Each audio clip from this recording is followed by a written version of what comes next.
Good morning. Welcome to First Unitarian Society of Madison. My name is Ross Woodward. I'm a member of this congregation, and one of the ways I serve it is to be a worship associate.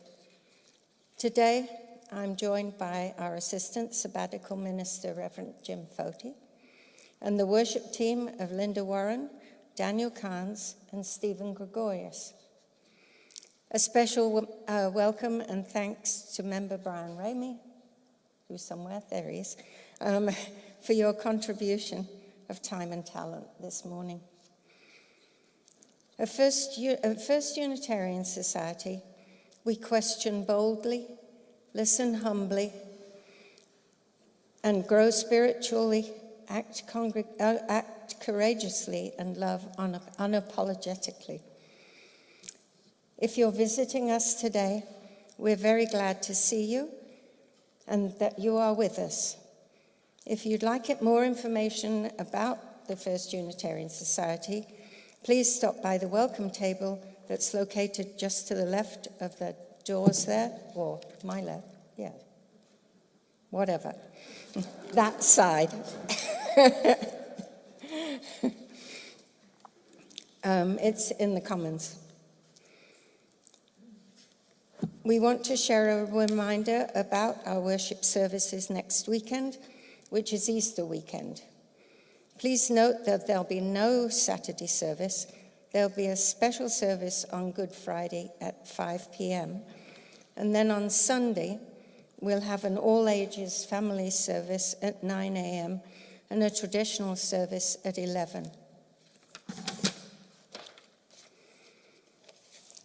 And now I invite you to join me in today, after the service, Healthy Congregations team invites you to listen to a listening session, which will be held at the round tables in the Commons. And please bring your questions, concerns, and dreams for FUS.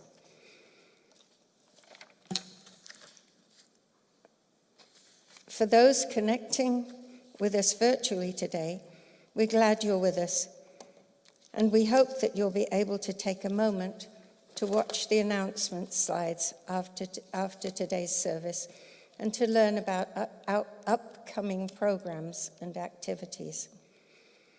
And now I invite you to join me in a moment of silence to center ourselves and bring ourselves fully to this time as we join together once again in community.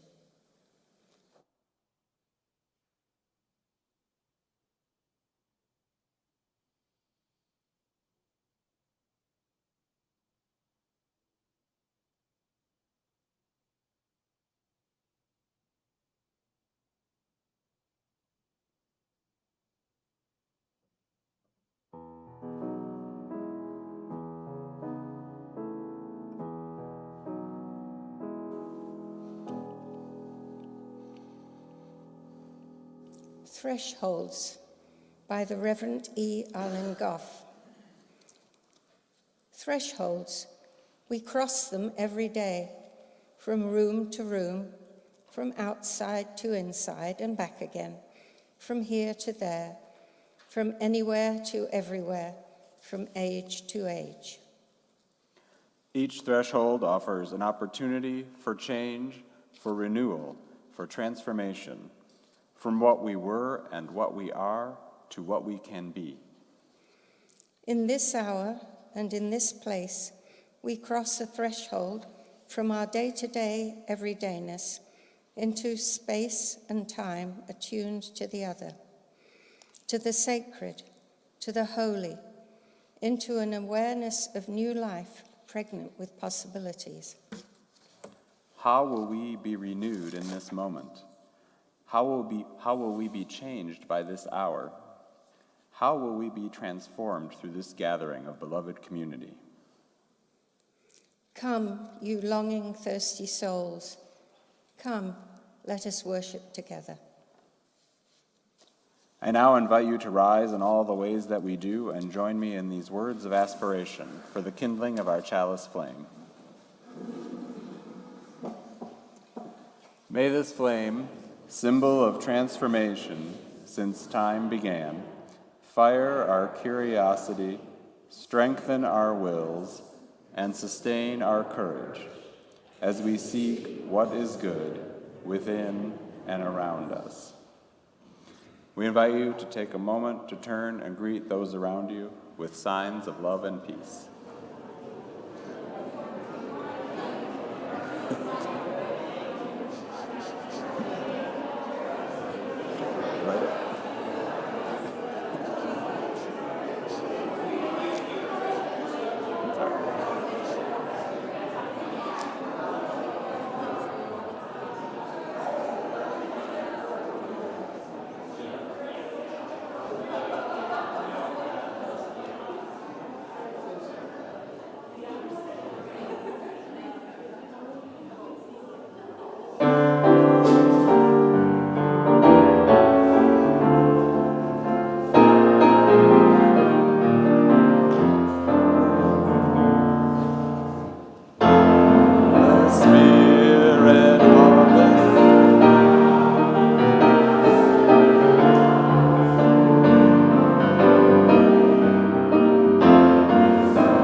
Even though our average age is a little higher today without our children, we are still going to have a message for all ages. So please stay where you are.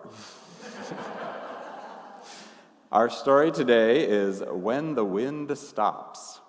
The words were written by Charlotte Zolotow, who was a UW-Madison graduate, and the illustrations are by Stefano Vitali. The great bright yellow sun had shone all day, and now the day was coming to an end. The light in the sky changed from blue to pink to a strange dusky purple. The sun sank lower into the long, glowing clouds.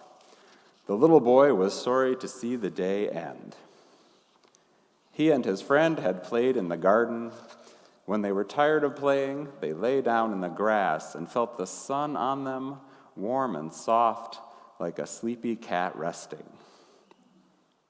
There had been icy lemonade in the afternoon, which they drank under the pear tree, and the little boy's father read him a story on the porch before he went to bed. Now his mother came to say goodnight. "Why does the day have to end?" he asked her. So night can begin, she said. Look. She pointed out the window where, high in the darkening sky behind the branches of the pear tree, the little boy could see a pale sliver of moon. That's the night beginning, his mother said, resting her hand on his shoulder. The night with the moon and stars and darkness for you to dream in. But where does the sun go when the day ends? The little boy asked. The day doesn't end, said his mother. It begins somewhere else. The sun will be shining there when night begins here. Nothing ends. Nothing? The little boy asked. Nothing, his mother said. It begins in another place or in a different way. The little boy lay in bed and his mother sat beside him. Where does the wind go when it stops? He asked. It blows away to make the trees dance somewhere else. Where does the dandelion fluff go when it blows away? It carries the seeds of new dandelions to someone else's lawn. Where does the mountain go after the top? Down to where it becomes the valley. Where do the waves go when they break on the sand? Sucked back into the sea, into new waves. Where does the rain go when the storm is over? Into clouds to make other storms. And where do the clouds go when they move across the sky? To make shade somewhere else. And the leaves in the forest, when they turn color and fall?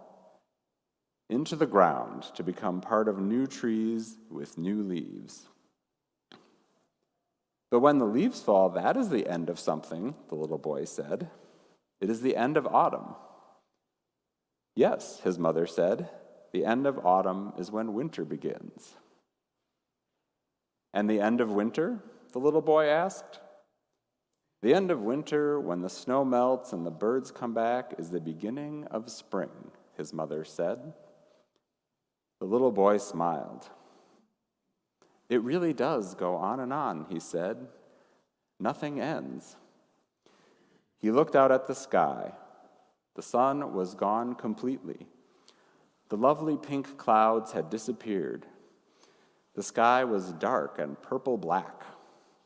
High above the branches of the pear tree shone clearly now a thin new moon. Today is over, his mother said. It's time for sleep, and tomorrow morning when you wake, the moon will be beginning a night far away, and the sun will be here to begin a new day. The end. Let's rise in body and or in spirit to sing together hymn number 346. Come sing a song with me.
a meditation on loss, grief, and great change by the Reverend Kate Tucker.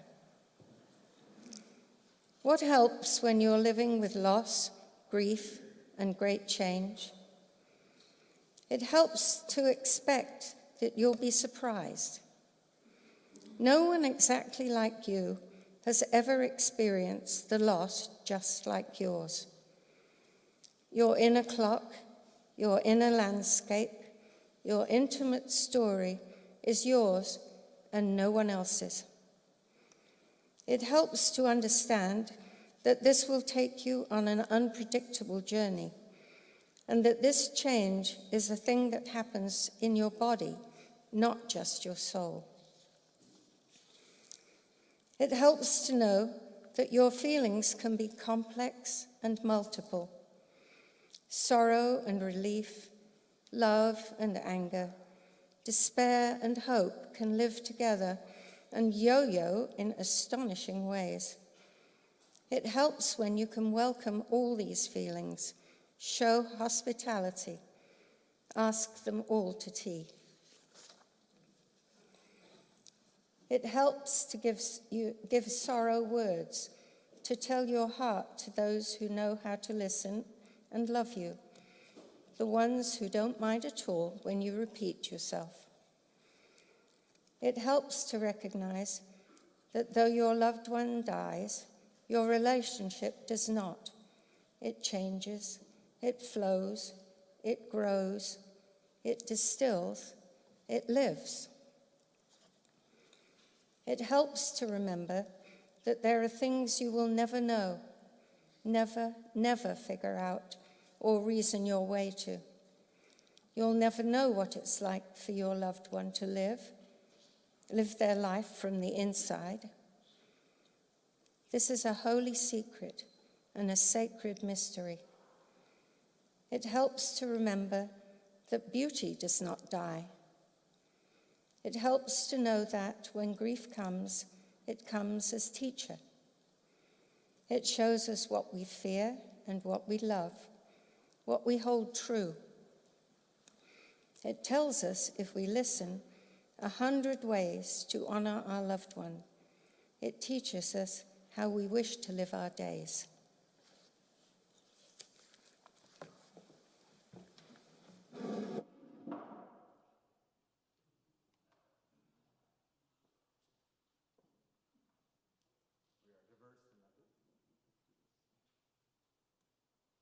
Diverse in many ways here, including height, and so we are accommodating that this morning. So, some of you have heard me say this before, but whenever I give a talk about something like authoritarianism or grief, I always want to thank those of you who knew the topic ahead of time and came anyway. More than a few people prefer to shy away from discussions about grief. I have long believed that in American culture, there is no failure more shameful than the failure to have a good time. And there are good reasons that grief is not thought of as a good time. But nothing gets better about grief if we don't talk about it. I want to start off today with a personal story, a story about my friend Dale. It can be a bit of a hard story to hear, but there are no villains, nothing evil, just the kinds of things that eventually happen in all of our lives. Dale and I met here in Madison during college in a social group that was set up for gay men who were too young to go to the bars. As you can imagine, this was some time ago. Dale and I became friends. We went through the challenges of our coming out years together, shared lots of meals, and even took vacations together. And when I would come back to Madison to visit after graduation, I'd stay at his apartment or meet up with him for coffee. To my great delight, he eventually moved to the Twin Cities, where I was living, and our friendship continued there. Dale was smart, supportive, very funny, and a great cook. Everything you would want in a lifelong friend. In 2004, 6 months after his wedding to a wonderful husband, Dale got out of bed at home early one Saturday morning. He had been standing up for only a few moments when he had a massive heart attack. His husband called for help immediately, but Dale did not survive. He was just 36 years old, and his death shocked everyone who knew him. 4 days later, a couple of hundred people gathered for his memorial service. His family flew in from the East Coast, his husband's parents flew in from Arkansas, and mutual friends of ours came in from all over. Memories and stories and tears were shared, and Dale's many relationships and his good work in the world were celebrated. It was an important and sacred time of the kind that human beings have always held to mourn the people they love. And I missed it. I missed the whole thing. I missed Dale's death and the entire week after. The morning that he had died, I had gotten on a plane and flown to Mexico to attend my sister's wedding. This was back before Facebook and iPhones and Gmail, and I was out of touch for the entire week. I arrived home the following Saturday, late at night, and I remember standing in my apartment in disbelief, listening to my voice messages. Dear, wonderful Dale, whom I just had dinner with the week before I left town, he was gone, and everybody had already said goodbye. I share this story with you because there's much to learn from hearing each other's journeys of grief. I share this story because I believe it's important for each of us to think about how we have said goodbye or how we think we will say goodbye when someone we love dies. There is a human need, universal across cultures, to mark this transformation in some way. The transformation of a person from living human being to the kind of human who exists as a memory, as a legacy, as a collection of stories that other people carry around. And I share this story because there are many kinds of grief, many layers of grief, not just around death, but around other kinds of losses. And most of us are living with some kind of grief or another. Grief that shows up in our lives, grief that is transforming and can be transformed. And a congregational community is a very good place to reflect on grief. Rituals and traditions around grief serve numerous purposes. They create communities of memory and safe vessels for emotion. They're a chance to bear witness and be witnessed. They're a chance to grieve in ways consistent with our deepest beliefs and values. Rituals also provide a path, a familiar course of action, a concrete to-do list at a time when shock and change and the rawness of a new normal can make it hard to think clearly or think at all. When the narrative you're living changes dramatically, when a companion's storyline comes to an end, there can be some small reassurance in being able to pick up a semblance of a script, so that at least for a short time you know what happens next. And yet, as helpful as some of these traditions and processes can be, our culture's standard script of how to grieve has its limitations. My story about Dale is just one example of a situation for which there was no script. The pandemic and its many losses provided countless other examples of navigating new territories without a map. And even when there are rituals, as important as rituals are, they do not solve or end our grief. It can be good to acknowledge that grief is its own wild animal, one that may ignore fences and resist corrals. And it's very good to be both prepared and open for this thing that happens to us and to everyone we know. It is good to ask questions and to listen to others and to listen to ourselves. Unfortunately, some of the questions we humans tend to ask ourselves about grief are like these. How can I do this exactly right? What are the precise stages? How long does each step take? If I do this, this, and this, Can I stop being sad by this date? Maybe the first anniversary plus 1 day. I've heard there's a stage called acceptance. What is the shortest route there? Because I don't want to be sad.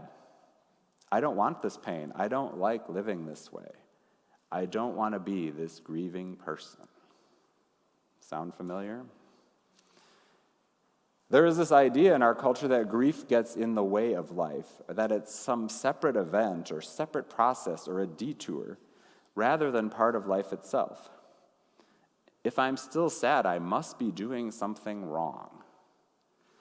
There can be much pressure from within and without to put on a happy face and to do so quickly.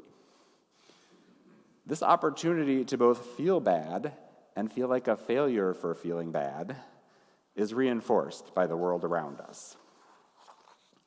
But grief is enough of a burden just by itself. Better to let it unfold without judgment. One of the ministers who inspired my call to ministry is the Reverend Justin Schroeder. A few weeks ago, after the death of our mutual mentor, the Reverend Jan Eller Isaacs, Justin posted on his blog about how grief was showing up in his life. He wrote this: "Over the past 2 weeks, I've noticed that I've been more irritable, cranky, grumpy, and short-tempered than normal.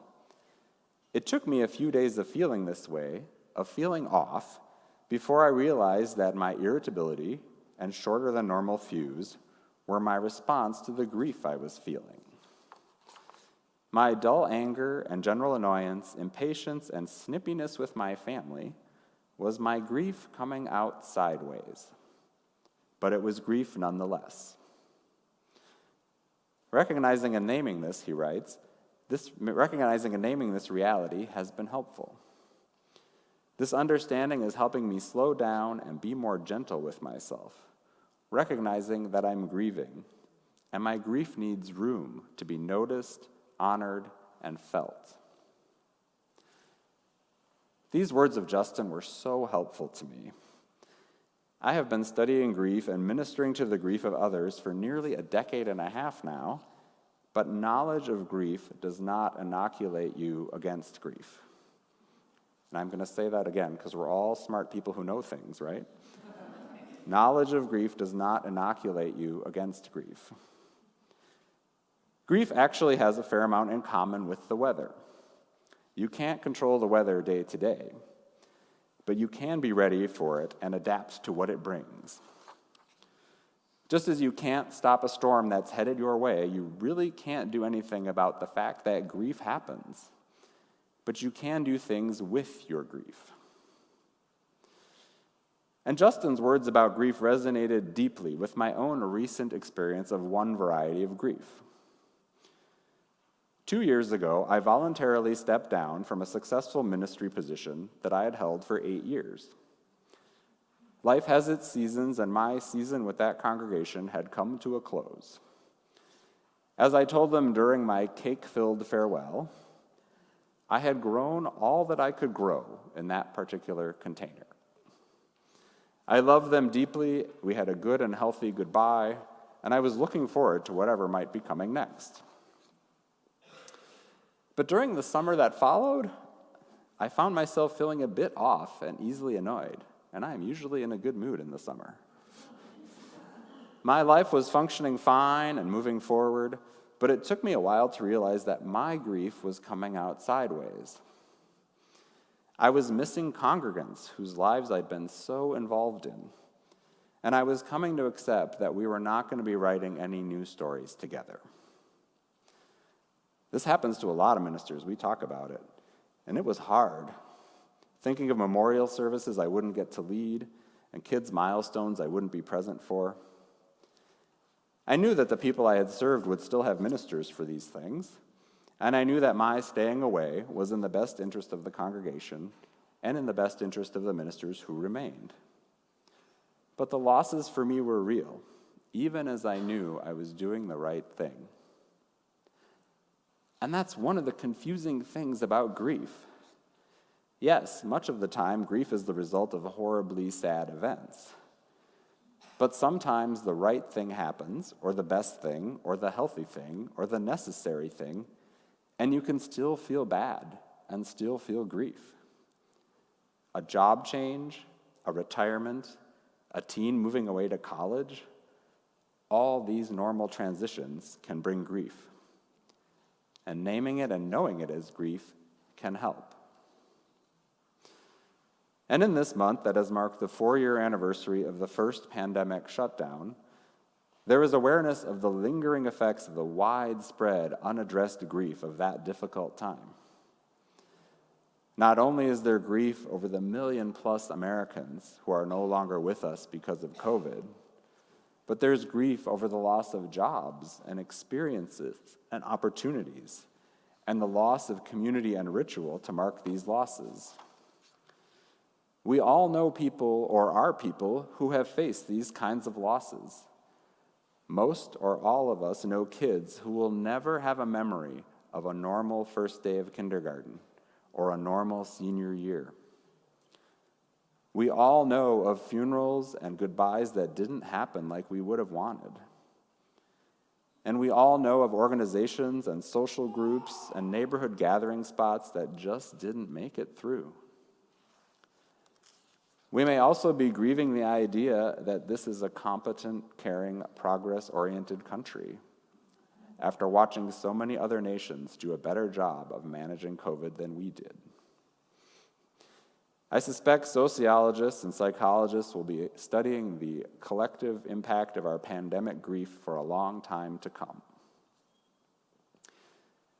And as someone who is attuned to grief and who is a newcomer to this community, I'm aware that there is also some grief in the air in this congregation, here in this sacred connection of people. The sense of grief here is not overwhelming. This is a vibrant community with sound fundamentals, and it's full of more wise, compassionate, and dedicated people than I'm going to have time to meet in my 6 months. But I know there are things some of you might be grieving. The friends and families who used to be here but didn't come back after the pandemic. A longtime minister who knew you for decades. The beloved staff members whose jobs are ending at the end of the program year.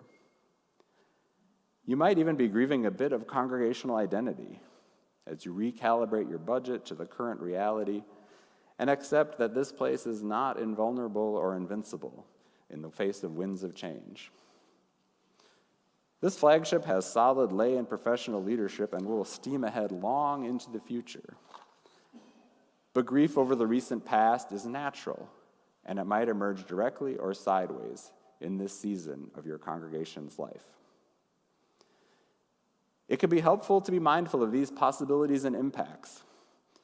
As we heard earlier in our reading from the Reverend Kate Tucker, whatever kind of grief we may be experiencing, it can be meaningful to reflect on what grief teaches us, what it teaches us about what we fear, what we love, and what we hold true.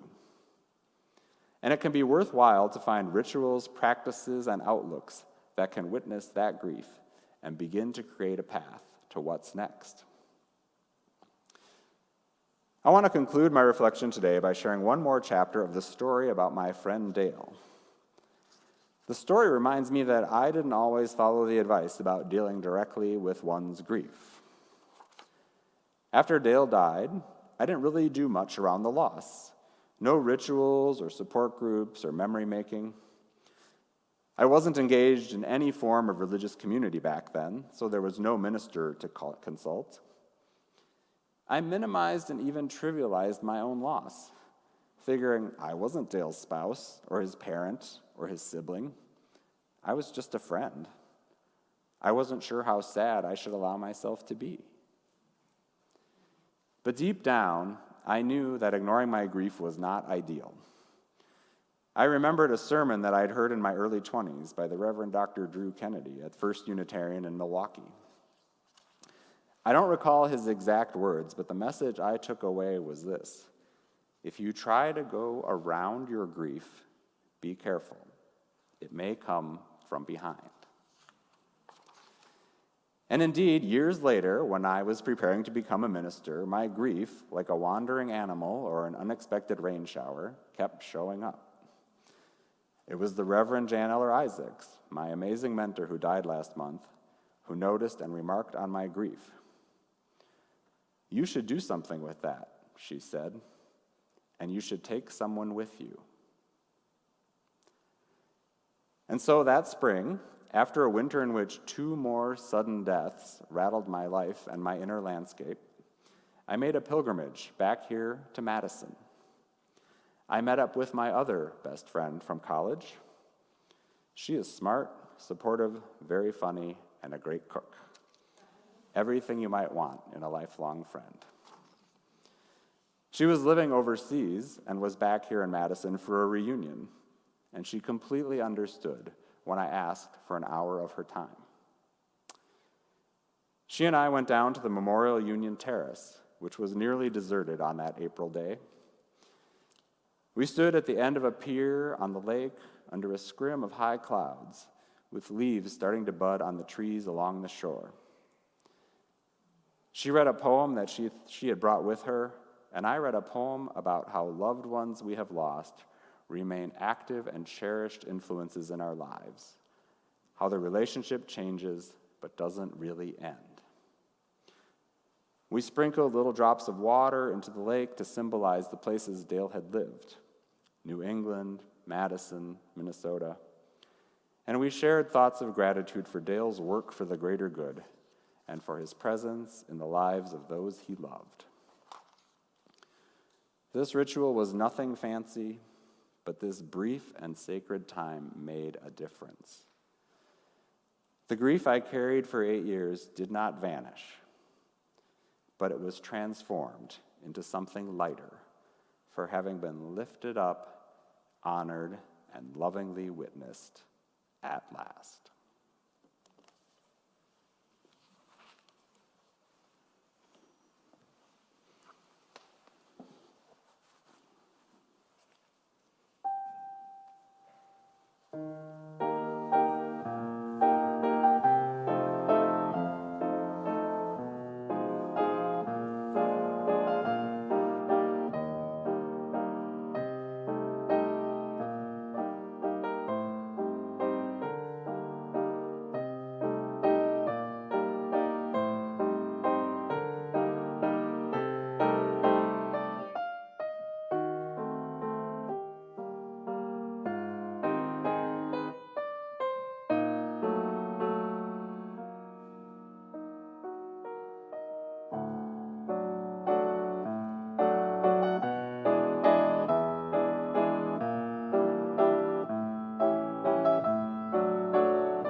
I would now like to invite forward Bryan Rainey to share perspective in support of our annual stewardship campaign.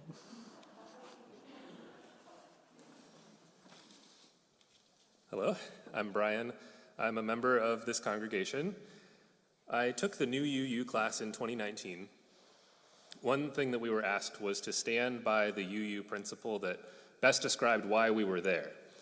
And for me, that was the third principle, which is acceptance of one another and encouragement to spiritual growth in our congregations. One thing that I find spiritually fulfilling is making music with other people. And I did that a lot in school, in church growing up, and I missed out on that for a few years after college. Here at FUS, we sing hymns together. I've sung in a choir. I really enjoy playing duets with Linda. These are some of the greatest joys in my life. Something else that I find spiritually fulfilling is teaching in our religious exploration program. One of my favorite things to do in a coming-of-age class is to ask a seemingly black and white question. Is there a God or is there not? Is there life after death or not? And usually someone says, I think it's more complicated than that. And it's hard to find hope, I think, these days in our world's future. And when I hear thoughtful nuance from 15-year-olds, that is a source of hope for me. A quick side note, we're going to need a lot of teachers for next year. If you think you might be interested, just want to learn more about what that might be like, you should email Leslie. There are a lot of other ways I feel encouraged to grow spiritually here: journey circles, the 20s and 30s group, being a worship associate. When I joined here, my first pledge was modest. It felt comfortable to me at that time. And since then, I've been able to increase my pledge year after year. I feel more invested in this community than I was 5 years ago, and I want that to be aligned with me being more financially invested as well. I pledge here because we have evolved to be in community with each other, and there's a lot of isolation in the world, and we need communities like this. And so thank you to everyone who has given time and money to FUS, to everyone who has pledged for the coming church year, and to everyone still considering what feels comfortable to pledge. So thank you.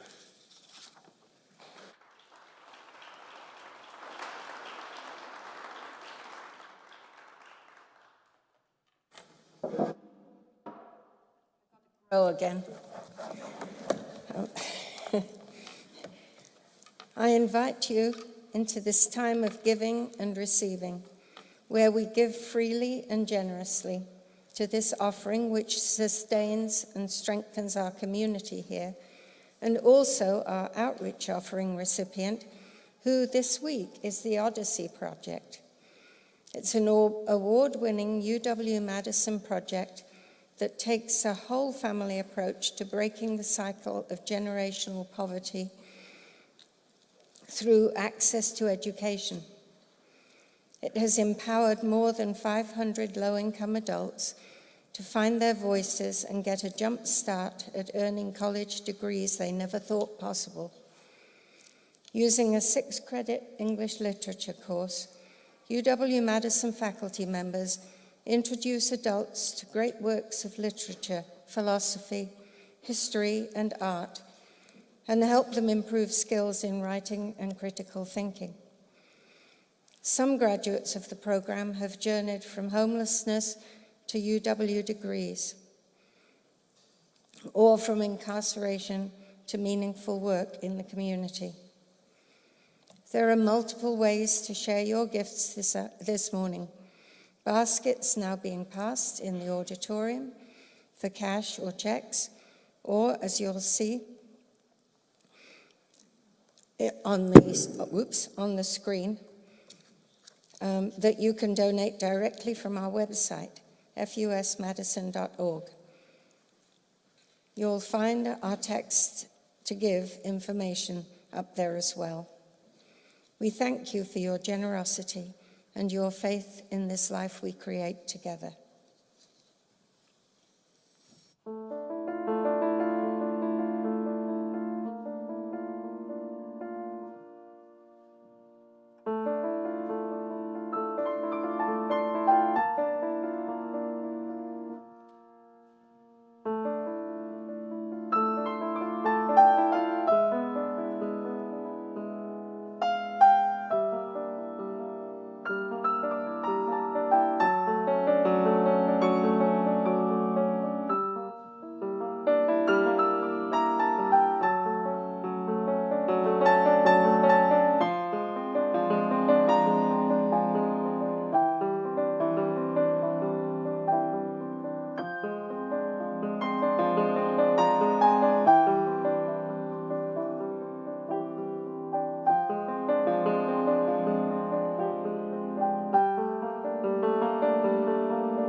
Each week we gather, carrying in our hearts the joys and the losses of our days. We hold our own pain and celebration and those of the ones we love. We share these here, knowing that they are held gently in care and in support and in love. Today we light a candle for all those who feel isolated by grief, by chronic pain, by mental illness, and all others who are alone and lonely. To you we extend our compassionate hearts.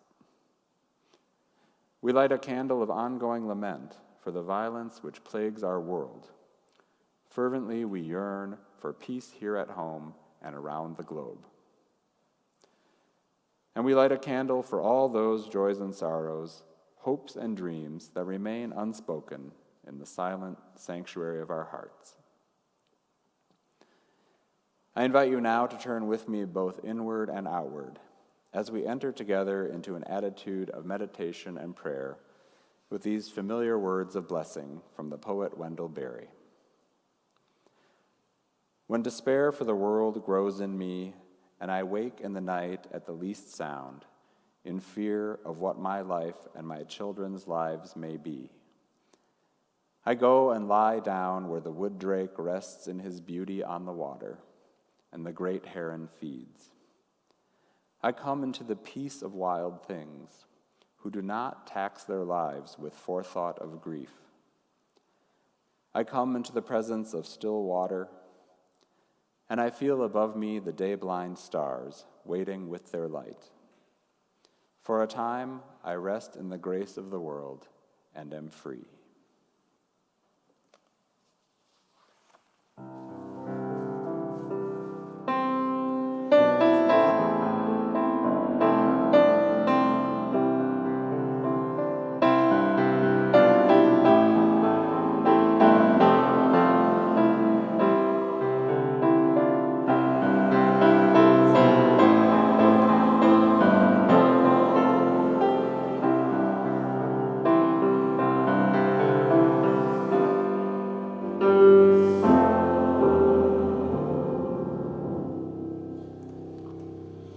Now let's rise in body and or spirit and sing together our closing hymn, number 1017 in the teal hymnal, Building a New Way.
As we leave this hour and place, this space and time attuned to the sacred and to community, we cross a threshold back into our day-to-day everydayness. May we do so renewed with greater understanding of all we are carrying and an openness to the possibilities for transformation in our lives. Blessed be, go in peace, and please be at rest for the postlude.